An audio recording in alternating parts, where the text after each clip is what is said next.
Due to my family's passion in horse racing industry since I was born and our love for animals, I've always wanted to pursue a career that raises money for animals and helps them in some sort of way.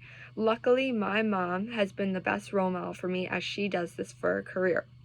My mother, Liz, is in control of all the fundraising events for the New Jersey Thoroughbred Horsemen's Association, which is an association to help retired racehorses go to nice homes after they are done racing so they do not go to slaughterhouses and glue factories. My mother has been in charge of these events, making them so successful that they raise about $200,000 each year. After interviewing my mom, I gained more knowledge of what she does of her job to be able to create such successful events and the passion behind it that fuels it. I first started interviewing my mom with the upbringing that led her to fuel this passion in this job. My mother had grown up on a thoroughbred racehorsing farm. Her father had always loved horses and was a trainer himself. They would breed, race, and break the horses there. She said one of the most amazing things she has ever seen in her life is a foal being born and then their life develop after of living in the field, getting along with other horses, where then they would eventually break the horse so it would be able to race. And then once they send them off with the racetrack, hopefully they would come back with a winning horse. She said it was so exciting. After that, too, they were lucky enough to live on the farm where their horses could come back and continue to breed more and not be sent off to glue factories or slaughterhouses. I next asked my mother what education and career she did to be able to have this job.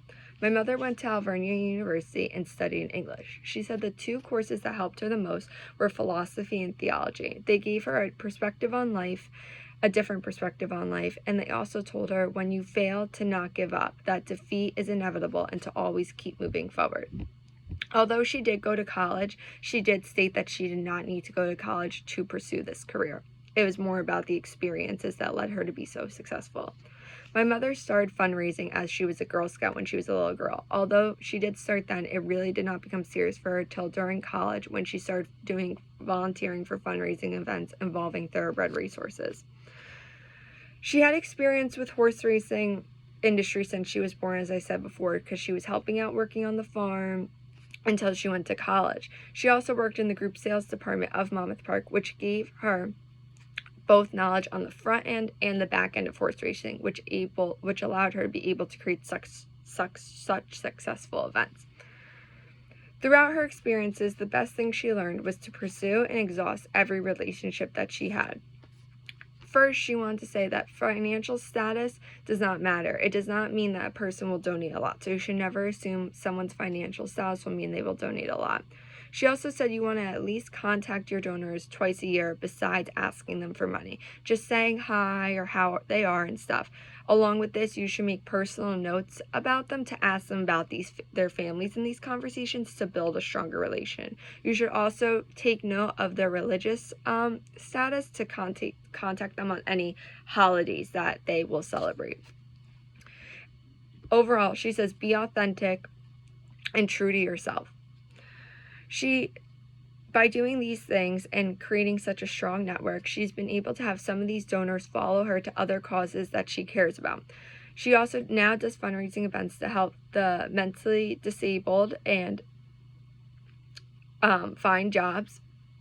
So it's been really helpful for her to have this strong network to help another cause as well. I next asked my mom what her job is like in more detail and how COVID has affected her job.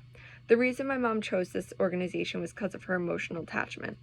It was the reason she was able to go to college, and she could not bear seeing so many horses go to slaughterhouses and being killed. Her favorite part of this job was making money for a cause that she was truly passionate about. She also loves connecting to a lot of people. She says it's very rewarding to be able to connect with these people on a social level outside of fundraising. From the backside to the front side, she connects with people who are illiterate, who can't even speak English, to multimillionaires who own horses and just come to bet big and watch races. Her least favorite part about the job is making the journal. This is the journal that she makes every year in honor of the sponsors and the donors and the honoree of the year. She says she doesn't like making it because she's afraid that she is going to spell something wrong and mess it up, and it's a lot of anxiety for her. Her favorite part about the job is making those connections with people and just connecting with all different types of people. Every day is different for her in her job. Some days she's doing logistic about the events, some days she's calling donors, getting sponsors, and some days she's picking up and getting gifts from different businesses for auctions and raffles. Event day is the most stressful day of her job. She has to set up the night before, wake up early, make sure all the volunteers are in check, make sure they're dressed appropriately, make sure they all know their job, make sure that the money bags are set, make sure the swipers are set, make sure all the signs are out on the golf course so all the sponsors are listed and appropriately thanked for. Once everything is set up and people start golfing, she usually will go out on a golf cart and take pictures of people and make sure they are having fun and enjoying the day. An hour before golfing ends, she'll come in to make sure all the night games are set, everyone who's talking knows their order is ready, and overall make sure everything is ready for the nighttime. Throughout the year, she has changed various things to bring in money. For starters, they have a wrap-up meeting after every year to see which games are the best, which to change, and which to keep. Years previously to COVID, Governor Phil Murphy was our honoree of the year. She learned from this having a politician or a celebrity makes people donate less money because they think the honoree is going to donate less money.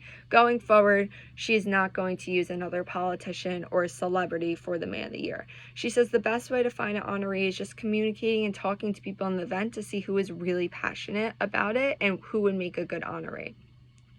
COVID has affected her job a lot, as last year she was unable to have the golf outing, which lost $200,000 for the New Jersey Thoroughbred Horsemen's Association.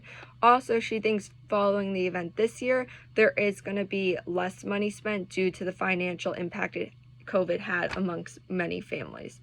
The advice my mom gave to someone that is going to pursue this career is that, one, you have to be very passionate about your mission and your organization. You also have to learn to accept no from your sponsors and keep trying. And lastly, the most important thing she says is to not chase the money, but chase the people and show that you truly care about them and the organization. I've learned so much about fundraising and the importance of building relationships after viewing my mom. This interview has helped me prepare for my career as I want to organize fundraising events myself, and also how important it is to have a strong network of people and connections to help pursue your career. The most important thing I took out of this is that it does not matter how much money you make at a job, is that you have to love your job and be passionate about it, and that is true happiness in life.